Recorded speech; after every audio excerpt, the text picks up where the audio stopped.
Voilà, on attend le retour de Gaspard. Ça fait du bien de l'entendre. Écoute, c'est toujours agréable Il nous manque. de le retrouver, de se les refaire les uns derrière les autres. Toutes les chroniques de Gaspard, d'ailleurs, sont à retrouver sur votre appli Europe 1. Emmanuel Ducrot du journal L'Opinion, c'est à vous. L'Espagne est touchée par une sécheresse comme elle n'en avait pas connue depuis des décennies. Ça se double de records de chaleur pour un printemps. 90% du territoire espagnol n'a plus d'eau dans le premier mètre de sol. Et ça a des conséquences terribles pour l'agriculture. Ça va se répercuter évidemment bien au-delà de l'Espagne. Oui, parce que l'Espagne, c'est un acteur majeur du monde agricole, 4e exportateur de produits agricoles européens, 7e au classement mondial. Forcément, cette sécheresse historique va provoquer ce qu'on appelle un effet papillon.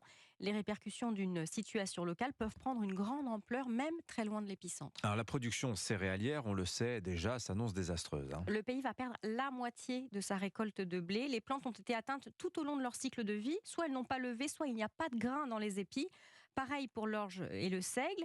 Le pays est déjà dépendant pour la moitié de sa consommation de blé. Il va devoir acheter beaucoup plus sur les marchés internationaux de céréales. Des marchés sont déjà déstabilisés par la guerre en Ukraine. Ça ne va pas alléger la pression sur les prix et sur les volumes pour le marché du blé. Attention à craindre aussi sur l'huile d'olive. Et oui, parce que ça, on le sait peu, mais l'Espagne est le premier producteur mondial d'huile d'olive, archi-dominant. La moitié de la production mondiale. Ah oui. Les oliviers ont pris un coup de chaud en mars sur les fleurs. La récolte sera donc très mauvaise. Et ça vaut aussi pour les olives de table, celles de l'apéro. L'Espagne assure à elle seule un quart de la production de la planète. Il va falloir remplacer l'huile d'olive dans de nombreuses préparations agroalimentaires. Ça va tirer à la hausse le prix de vente de toutes les huiles d'olive. Elles fonctionnent toutes ensemble. Mauvaise nouvelle pour les pays en développement qui vont voir cette partie de leur facture alimentaire augmenter. Ça avait déjà été le cas au début de la guerre en Ukraine avec la flambée de l'huile de tournesol. Alors l'Espagne est aussi très bien positionnée sur le marché mondial du vin. Là aussi, ça va être déstabilisé. Et oui, l'Espagne est avec la France et l'Italie dans le trio de tête des exportations mondiales de vin. La récolte de raisins s'annonce médiocre en volume. Ça veut dire que des parts de marché vont être à prendre sur les marchés mondiaux pour les vins du nouveau monde. La compétition est déjà féroce. Et donc, ça va déstabiliser un peu les équilibres. La sécheresse pour les oliviers, pour la vigne, a des conséquences aussi à long terme. Ça va s'incruster cette situation. Les jeunes arbres, les jeunes cèpes qui ont des racines peu profondes meurent. Oui. Et le déficit de production va se ressentir pendant des années sur l'huile et sur le vin. Alors pour nous en France aussi, l'Espagne, quand on pense à l'Espagne, tout de suite c'est les fruits et légumes. Ça va être compliqué là aussi. L'Espagne, c'est le premier producteur européen et le premier fournisseur de la France de fruits et légumes. Alors tout n'est pas encore joué pour les fruits. S'il pleut, ça ira un peu mieux, mais les volumes seront de toute façon faibles.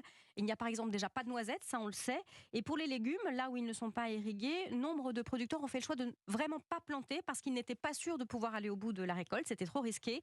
Salade, melon, artichaut, on sait déjà qu'il y en aura peu cet été et on va les payer beaucoup plus cher sur les étals quand ils viennent d'Espagne. Alors merci l'inflation. Alors on n'y pense pas aussi, mais les élevages souffrent également de la sécheresse. Et oui, parce que ça veut dire pas de prairies, pas d'herbe pour les bovins par exemple, moins de maïs pour les porcs, dont l'Espagne est un des premiers producteurs mondiaux. Là aussi, il va y avoir des conséquences.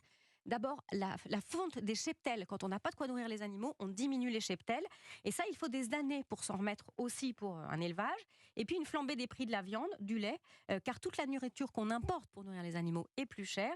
Là encore, les effets ne vont pas se limiter à l'Espagne. Les effets dominos vont courir sur toutes les chaînes alimentaires, sans doute jusqu'en Chine, qui est le premier consommateur de viande de porc au monde et un gros client de l'Espagne. Alors c'est sûrement pas la solution, mais l'irrigation.